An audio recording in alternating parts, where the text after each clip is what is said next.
Assalamualaikum warahmatullahi wabarakatuh.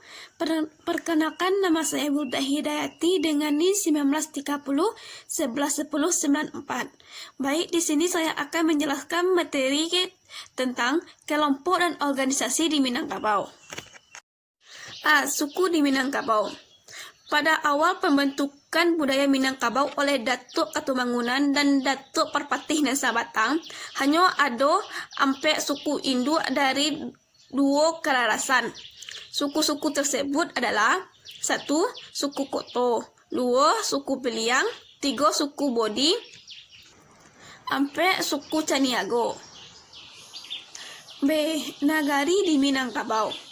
Nagari merupakan satu kesatuan masyarakat hukum adat yang hidup dalam wilayah kesatuan masyarakat Minangkabau yang mempunyai batasan-batasan alam yang jelas.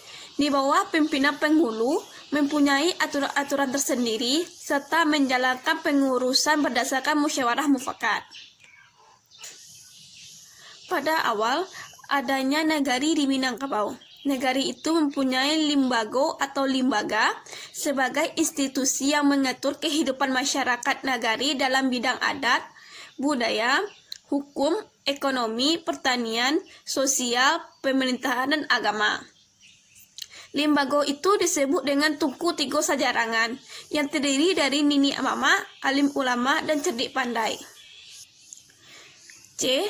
Kelarasan di Minangkabau. Laras atau lareh adalah dasar pemerintahan menurut adat Minangkabau.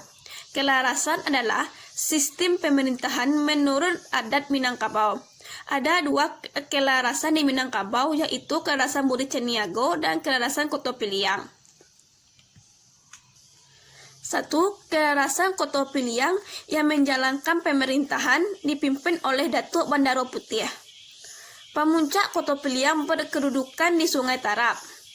Hierarki dalam kelarasan Koto Piliang mempunyai susunan yang disebut bajanjang naik batanggo turun dengan prinsip pengangkatan penghulu-penghulunya patah tumbuh. 2. Kelarasan Bodi Caniago yang menjalankan persidangan dipimpin oleh Datuk Bandaro Kuniang. Gajah Gadang Patah Gadiang berkedudukan di lima kaum. Perbedaan kelarasan Bodi Caniago dan Koto Piliang. Bodi Caniago dikembangkan dan dipimpin oleh Datuk Perpatih Nusa Batang, sedangkan Koto Piliang dikembangkan dan dipimpin oleh Datuk Katumangunan.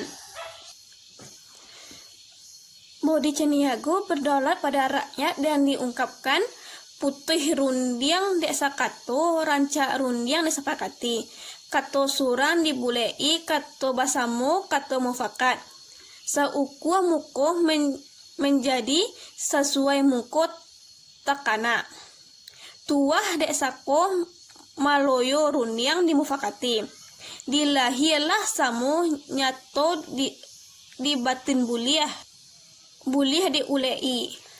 Sedangkan Koto Piliang berpusat pada pimpinan diungkapkan nan babari nan bapae nan baukua nan bacoreng.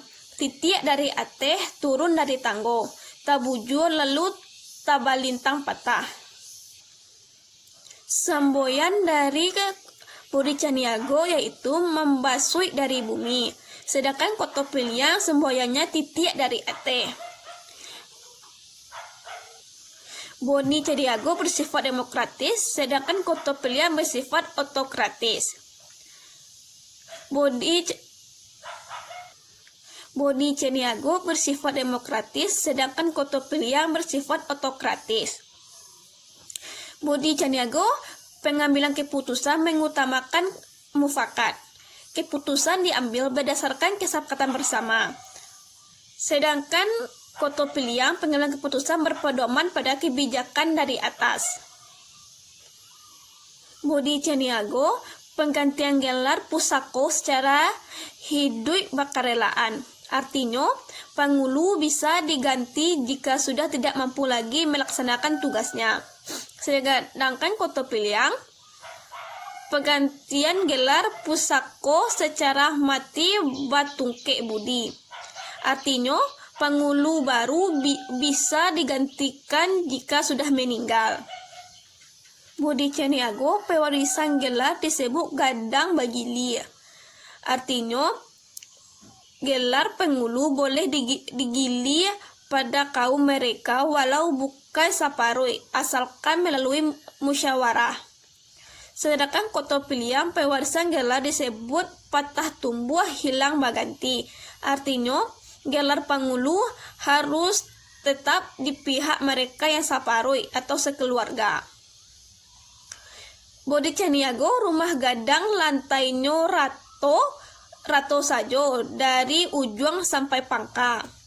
Sedangkan koto piliang rumah gadang mempunyai anjung pada lantai kiri dan kanan.